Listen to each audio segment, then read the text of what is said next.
मुख्यमंत्री जयराम ठाकुर की अध्यक्षता में प्रदेश कैबिनेट की आपात बैठक में कई बड़े फैसले लिए गए। मुख्यमंत्री जयराम ठाकुर ने बताया कि बैठक में हिमाचल प्रदेश गौण खनिज नियम 2015 में संशोधन को स्वीकृति प्रदान की गई है। वहीं उन्होंने कहा कि प्रदेश में कोरोना के मामले कम हो रहे हैं, ऐसे में कर्फ्यू का कोई औचित्य नहीं है, इसीलिए कोरोना रात्रि कर्फ्यू को हटाने का निर्णय लिया गया है। वहीं बैठक में सभी बाहरी एवं आंतरिक स्थानों में सामाजिक, धार्मिक, सांस्कृतिक, राजनीतिक और अन्य समारोहों में 50% क्षमता के साथ लोगों को शामिल करने की अनुमति प्रदान की गई है। वहीं सीएम ने ठेकेदारों को भी काम पर आने की अपील की है।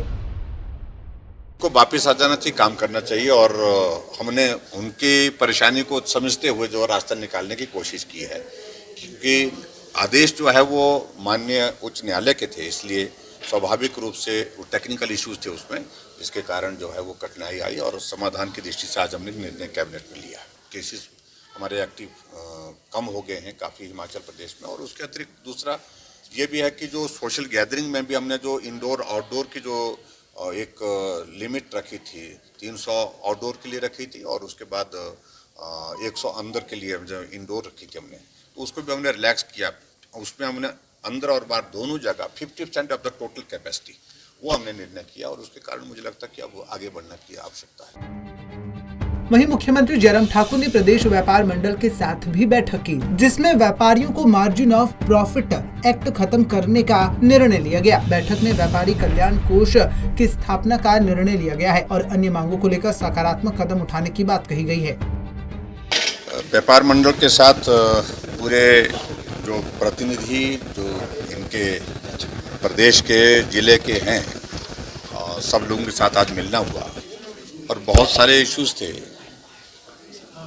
और उन इश्यूज पर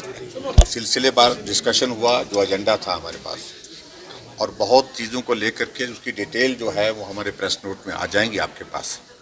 कुछ जगह कुछ इश्यूज को लेकर के हमने रिजॉल्व करने की कोशिश की है, कुछ जगह हमने कमेटी कॉन्स्टिट्यूट की है, उसमें सारी चीज़ों को बेहतर आने वाले समय में कैसे किया जा सकता है। और मेरा ये मानना है कि व्यापारियों का बहुत बड़ा कॉन्ट्रीब्यूशन है, समाज के हर वर्ग के साथ सामंजस्य के साथ मिल करके जो है वो जिस प्रकार से कारोबार अपना भी करते हैं, और उसके लिए प्रदेश के लिए भी उनका एक बहुत बड़ा उस दृष्टि से सुविधा की दृष्टि से योगदान रहता है। और उनके छोटे छोटे इश्यूज कुछ हैं और कुछ थोड़े से बड़े इश्यूज भी हैं, उनको सुनना बहुत आवश्यक था। और इससे पहले भी हमारी कोई इस प्रकार की बैठक तो नहीं हो पाई थी, जिसको स्ट्रक्चर्ड मीटिंग नहीं हो पाई थी, लेकिन फिर भी उसके बावजूद व्यापार मंडल के साथ प्रदेश के पदाधिकारियों के साथ मेरा पहले भी मिलना हुआ था, मंडी में मिलना हुआ था, शिमला में भी मिलना हुआ था।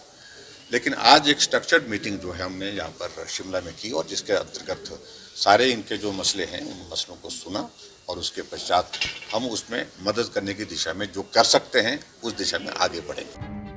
गौरतलब है कि प्रदेश कैबिनेट की आपात बैठक में जहां कोरोना रात्रि कर्फ्यू को हटाने का निर्णय लिया गया है, तो वहीं कई मुद्दों को लेकर सरकार ने विस्तार पूर्वक चर्चा की है। ऐसे में अब देखना ये होगा कि सीएम की ठेकेदारों से अपील के बाद क्या ठेकेदार अपनी हड़ताल खत्म करते हैं या नहीं। पंजाब केसरी टीवी के लिए शिमला से अली की रिपोर्ट।